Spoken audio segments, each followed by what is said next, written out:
Hi, I'm Steven Santilli, Assistant Superintendent at the Egg Harbor Township Public Schools. Welcome back to another edition of Every Hand Together Pursuing Public Health. Today we have with us Bob Franklin from the Atlantic City Rescue Mission. Welcome, Bob. Thanks for joining us. A real pleasure. In regards to the programs and resources that the Rescue Mission actually offers, Yes. Obviously the focus being on homelessness and hunger, what are some of those resources and programs that Sure. you have available? A common misnomer in many ways is that the mission is a glorified soup kitchen or a soup kitchen on steroids, and to a degree that's true. We serve 300,000 meals a year. Wow. That's 800 a day. If you want to put that in perspective, Old Homestead at Borgata's, no advertisement, but I just happen to know the metrics there. Yeah. That's what they do on a busy night, 800 covers. So we do the same. It's an amazing amount of people, breakfast, lunch, and dinner. We serve 365 meals, days a year we serve those meals. And to be able to do that and provide those things, taking care of basic needs, shelter, and clothing, which is what we do. But what sets the mission apart and why we bring so many other people in from other areas, or they're sent to us, is because we have programs. The programs are geared to help these folks get back on their feet.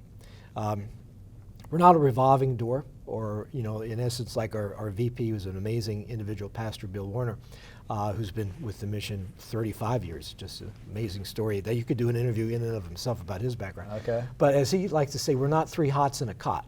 Okay. The idea is no revolving door. People that come into our facility, we want to get them into programs, find out what got them there in the first place, and then tie them into all the resources in the city, in the region, in the county, so to get these people back on their feet.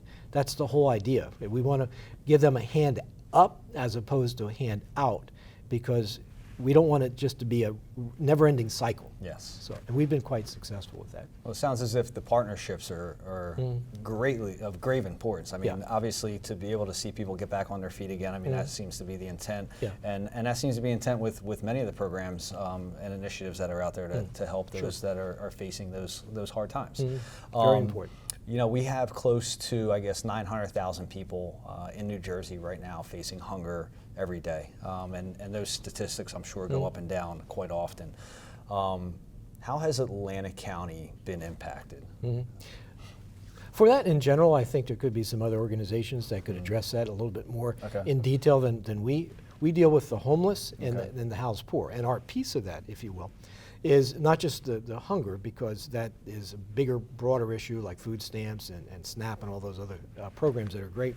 But what we deal with are when people come to our mission and say, we're hungry, we're homeless, we have nowhere to go, we're out, and we bring them in and we get them tied into our programs. We have about 3,000, as we would call them, clients per year. That, in essence, is 25% of the homeless population of the state of New Jersey. So much more than just what would be in Atlantic City. So we're serving a much broader area. I would say probably South Jersey, if not even a little bit more. But it's very gratifying to know that we can reach out and take care of other folks that have this need. So that how we're approaching the hungerness and whatnot, people come in, no one is turned away. Everyone that brought it, we do interview them. We have chaplains on call 24/7, 365. So we want to know what got you here in the first place. Okay. So we can review, understand, and set up a program. 86% of the people who come in do enter our programs. Those who don't, they can't stay there forever. Okay. That's the key. If you own a program, you could be there 6 months, a year, 2 years, whatever it takes to get you back on your feet. If you're not interested in any of that, well, you could stay for a while. To get you back up and maybe get in touch with somebody that could get you back to where you're from, your relatives or whatever. But if you don't want to be fixed, helped, return to wholeness, then you'll need to eventually move on. So what I just heard was, of course, there's nobody that's going to be turned away. Yeah. However, there are restrictions. So can you give us a little bit more detail about what those restrictions might be? It's simply if you'll enter the program. Okay. If they're unwilling to enter the program, we'll take care of local residents for 10 days. And if you're from outside the area, 5 days. Okay. And then we'll connect. I mean, we're not going to put someone back out on the street. We'll see that they're sent back to or taken back to wherever they're from.